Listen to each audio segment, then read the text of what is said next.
Peruse Arij Khambata ने Ashoi the Zoroastrian art of success and immortality नामक पुस्तक का विमोचन किया। अगली पीढ़ी के उद्यमों को सशक्त बनाने के लिए एक उद्यमिता कोष की भी घोषणा की। मुंबई, रसना ग्रुप के चेयरमैन और अरीज खंबाटा बेनेवोलेंट ट्रस्ट और रसना फाउंडेशन के संस्थापक ट्रस्टी पेरूज अरीज खंबाटा ने अपनी नई किताब Ashoi the Zoroastrian art of success and immortality Asho the Zoroastrian art of success and immortality launch करने की घोषणा की। इसके साथ ही उन्होंने एक नए एंटरप्रेन्योरशिप फंड का भी अनावरण किया, जिसका उद्देश्य पारसी समुदाय के साथ साथ अन्य लोगों में बिजनेस, लीडरशिप और उद्यमिता को बढ़ावा देना है। ये कार्यक्रम मुंबई के प्रतिष्ठित ताजमहल पैलेस होटल में आयोजित किया गया, जहां मुख्य अतिथि के रूप में केंद्रीय संसदीय कार्य और अल्पसंख्यक मामलों के मंत्री किरेन रिजिजू मौजूद रहे। इस मौके पर राज्यसभा सांसद मिलिंद देवड़ा, बॉम्बे हाई कोर्ट के पूर्व न्यायाधीश जस्टिस सेवानिवृत्त शाहरुख जे. काथावाला, उदवाड़ा स्थित ईरान शाह आतश बेहराम के हाई प्रीस्ट वाडा दस्तूर जी खुर्शेद दस्तूर, नेशनल कमीशन फॉर माइनॉरिटीज के सदस्य और मोदीज मिशन के लेखक बर्जिस देसाई सहित पारसी समुदाय, सामाजिक संगठनों और बिजनेस जगत से जुड़े कई प्रमुख लोग शामिल हुए। Ashoi the Zoroastrian art of success and immortality नाम की यह किताब ज़ोरोएस्ट्रियन धर्म की 3000 साल से भी पुरानी शिक्षाओं और मूल्यों पर आधारित 51 महत्वपूर्ण सिद्धांतों को सरल तरीके से प्रस्तुत करती है।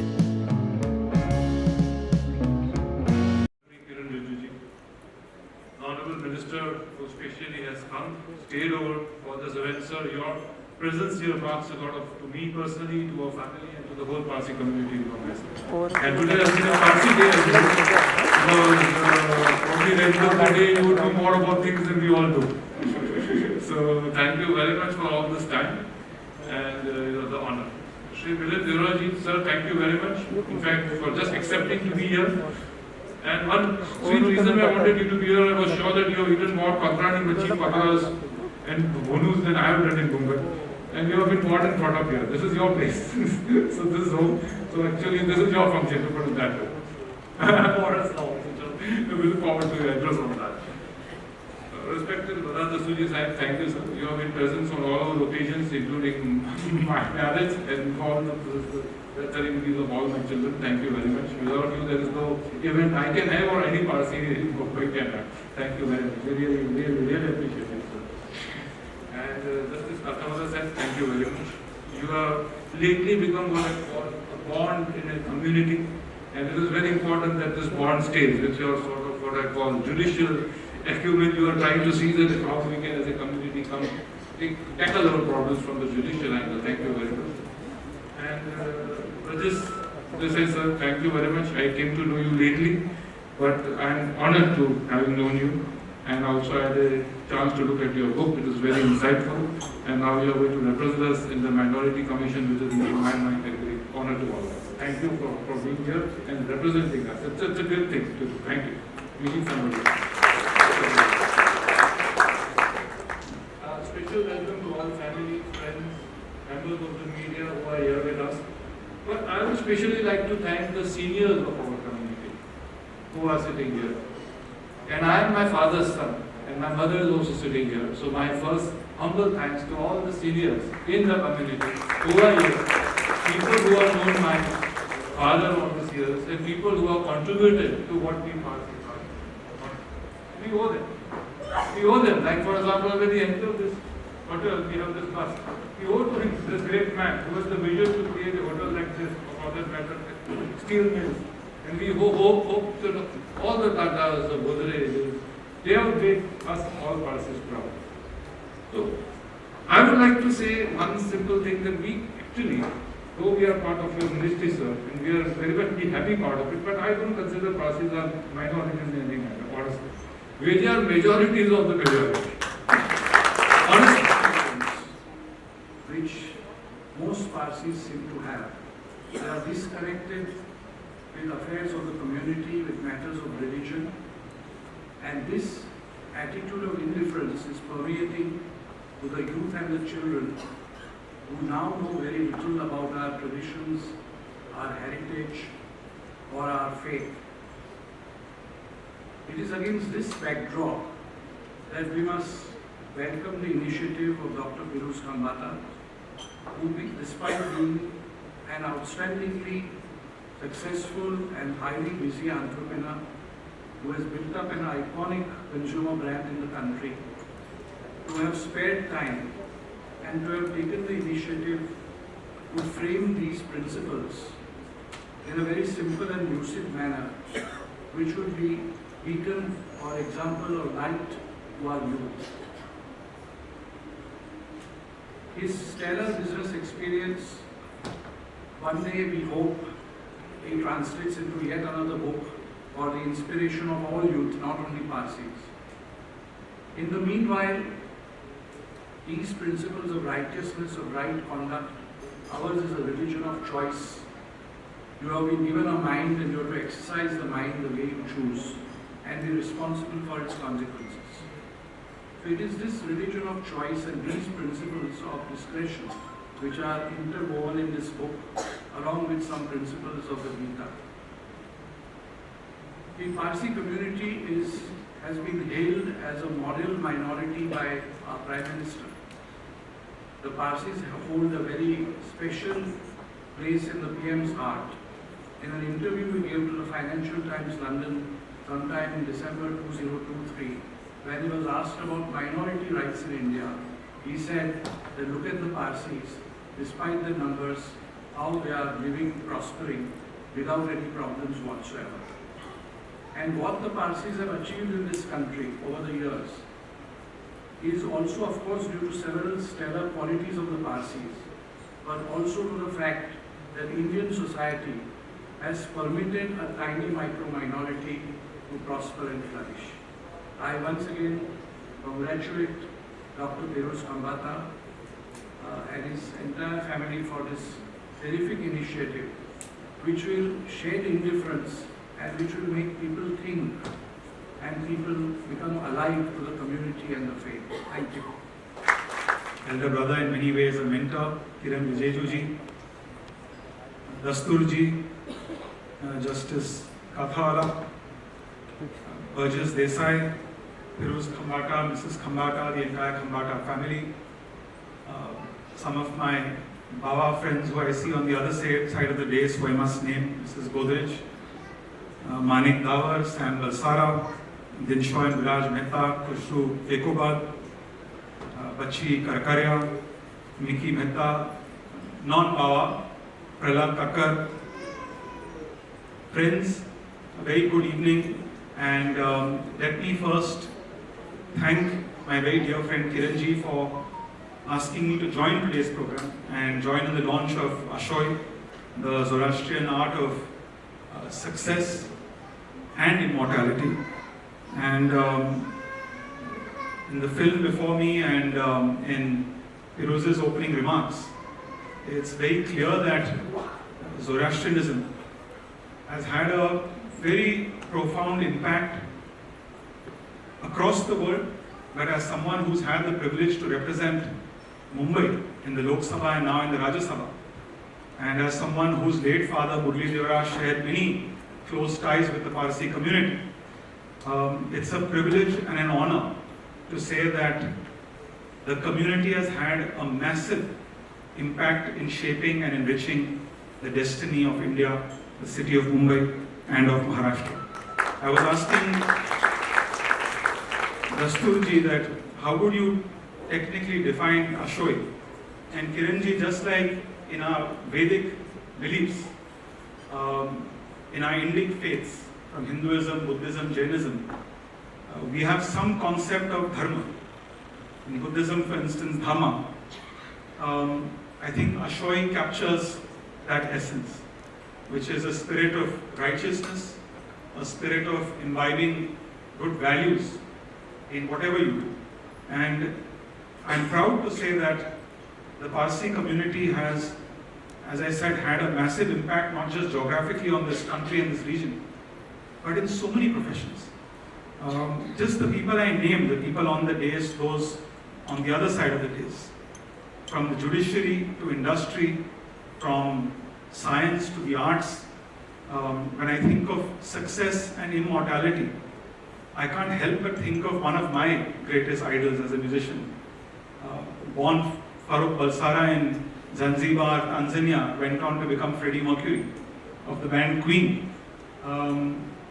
A great conductor, composer like Zubin Mehta, a great industrialist and a Mumbai like J.R.D. Tata. So the community has had, despite its small size, and I'm proud to say that a large part of the small community resides in Mumbai.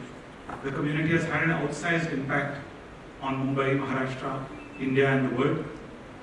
I am very pleased that my dear friend Kiranji is here today, because Kiranji, by the way, is a rock star parliamentary affairs minister. I think it's fair to say cutting across parties, across the spectrum. If you look at the Lok Sabha and the Rajya Sabha, from the treasury benches to the opposition benches, every single MP I meet, I interact with, it agrees on one thing. We disagree on everything else, but everyone agrees on one thing, that the best parliamentary affairs minister India has ever had is Mr. Kiranji.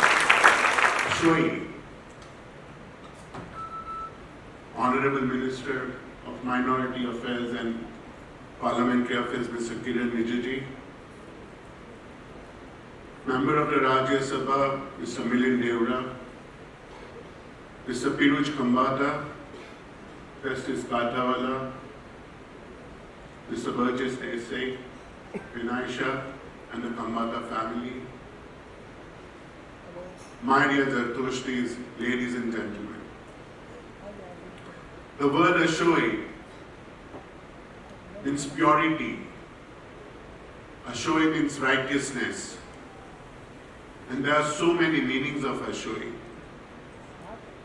And if you go to see with Humata, Hukta and Varashta, Ashoi becomes a fourth pillar of fundamental of the Zoroastrian religion. With the knowledge of Ashoi, and with that comes the good thoughts, words and deeds that one has to live our life. There is only one path, the path of righteousness. All other paths are the non-paths, say our holy prophet Zarathustra. O Asha Bahista, thou best is the righteousness. May this book Ashoi inspire seekers of truth to walk the path of Asha with courage, wisdom and humility. May its words kindle in every heart the light of good thoughts, good words and good deeds. May this humble offering serve us as a guide to righteousness and deepened understanding of the timeless teachings of Zarathustra. And may the blessings of our Mazdari Ramsha be upon all who have brought this sacred work into this world. May I bless each one of you and the Khambata family for such a wonderful evening and for such a memorial work. Thank you so much. Amen. Parliamentary Affairs and Minority Affairs, Government of India, dignitaries on and off the dais, Mr. Piruj Khambata and his entire Khambata family, and dear friends. We are gathered here today to witness the launch of a unique book titled Ashoi, the Zoroastrian Art of Success and Immortality, authored by Piruj Khambata. To have the wisdom of the glorious Zoroastrian faith distilled into the pages of a book in order to reveal the art of success and immortality is going to be very valuable. I commend Piruj Khambata on his heartfelt endeavor and wish him success. On this auspicious occasion, I would like to share my thoughts on the legacy of our faith and community. Friends, it is a pleasure to be standing here today as a member of the Parsi community that continues to owe unflinching allegiance to our motherland India hundreds of years after we first landed here on the shores of Gujarat. The warmth with which India has embraced us and the passionate nationalism with which the Parsi community continues to respond to this very day is what makes our bond with this great nation very sacrosanct. Our Parsi ancestors have, down the ages, shown how their pioneering zeal and entrepreneurial fervor was fueled with a purpose, and that purpose was wealth creation and job creation for all Indians, and ultimately philanthropy for the masses of this beloved country of ours. Let us start with Jamshedji Tata, who is widely regarded as the father of Indian industry. His sense of national pride was deeply hurt when he was refused entry to the Watson Hotel in Mumbai. To rectify this injustice, Jamshedji built the first luxury hotel in India where we are all gathered today, the Taj Mahal Palace Hotel, which is the pride of Mumbai. His sons followed in his footsteps and created enormous wealth for the nation. Venerable Vada Dasturji, Khurshid Dastur, my friend Milit Deoraji, a renowned political figure from Mumbai, and the man of the moment, Sri Piruz Kambata, for coming out with such a defining book for which we all have gathered here. Mr.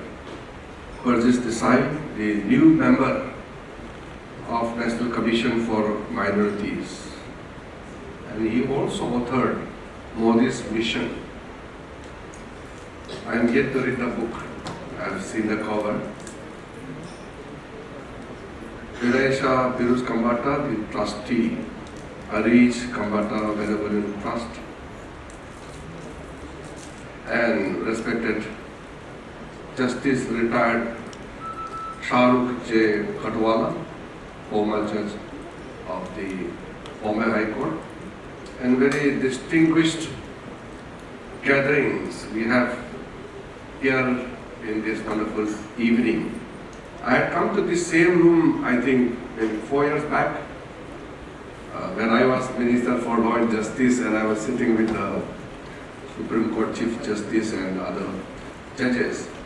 So today, coming back here, and this iconic hotel, of course, built by a Parsi, and to launch a wonderful book, Ashoy.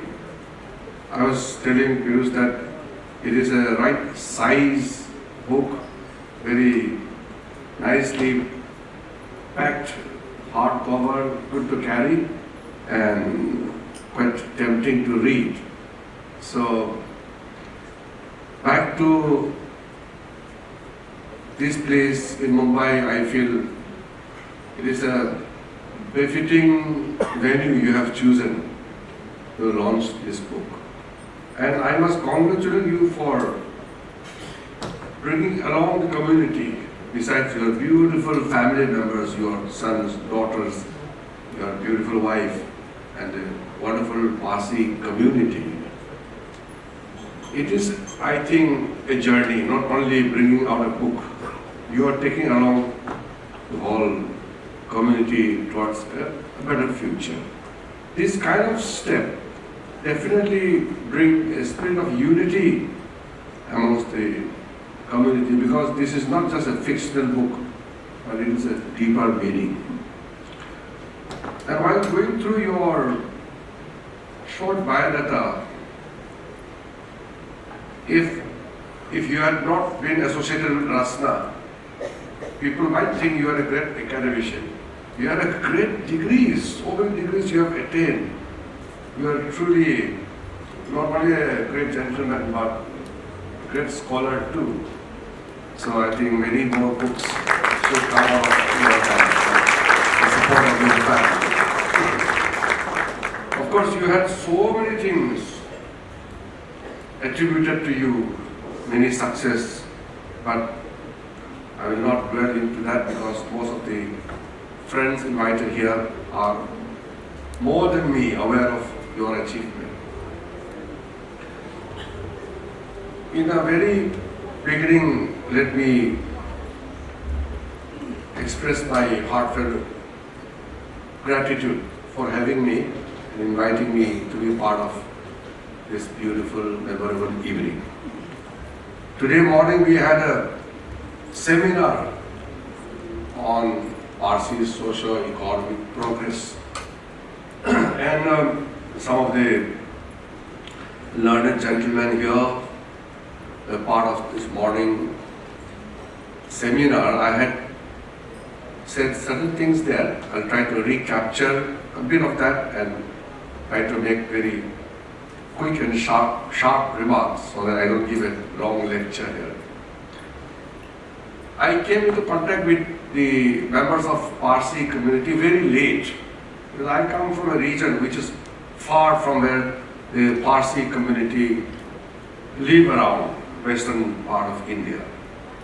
So the understanding about Parsi was almost very shallow. Whatever I heard from the books or the achievement of Ratan Tata and some of the great iconic personalities, my understanding was very shallow.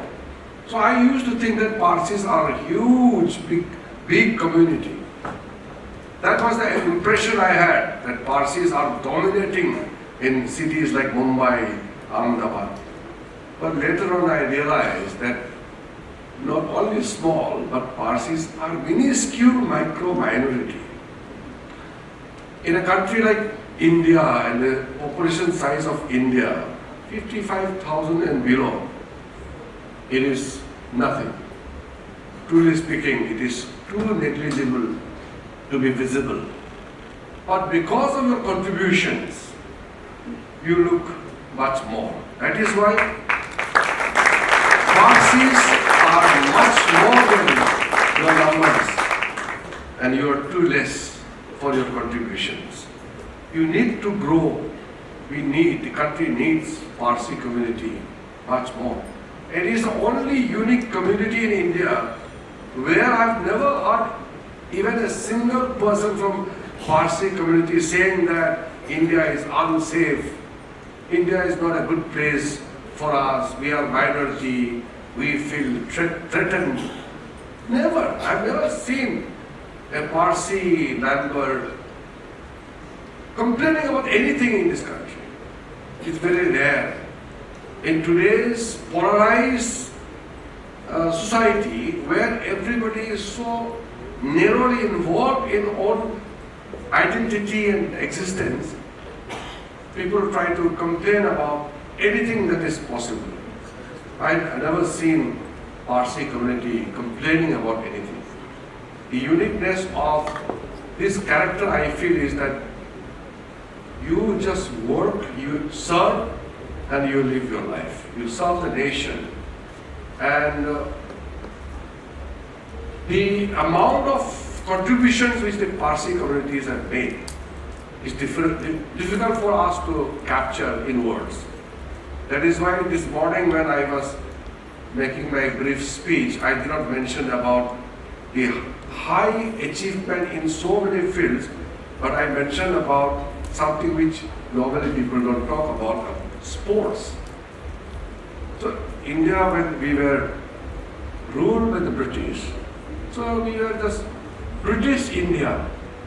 And that was the time when Sir Dorabji Tata observed that there were some sporting talents in the country. He saw some competitions around.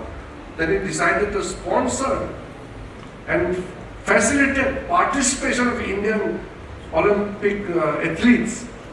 First in 1920 in Antwerp, and then Paris Olympics 1924. Then not only sent the team, the first lady female athlete was also Parsi. So that kind of, the philanthropic attitude was nothing new and not confined to sports or social sector. It was all over. That is why you have never learned to complain, because your contribution is so immense. And slowly I have realized that Parsis are economically so self-sufficient and quite comfortable that they have not realized that The numbers are dwindling, the demographic number itself is so threatening that you have reached truly a critical phase now. If you can't reverse this downfall of your numbers, it will be difficult if we realize beyond that. I feel it is already late. India as such is a country which can afford to lose population. I was very openly saying in many platforms that India's population is much more than what it should have been. We are gifted with limited natural resources for which our population, not only India, some African nations, Bangladesh, Pakistan, we are overpopulated. We can afford to lose. Indeed, we should lose many of our high population which is spread across the subcontinent. But we can't afford to lose Parsis. Parsis are too precious.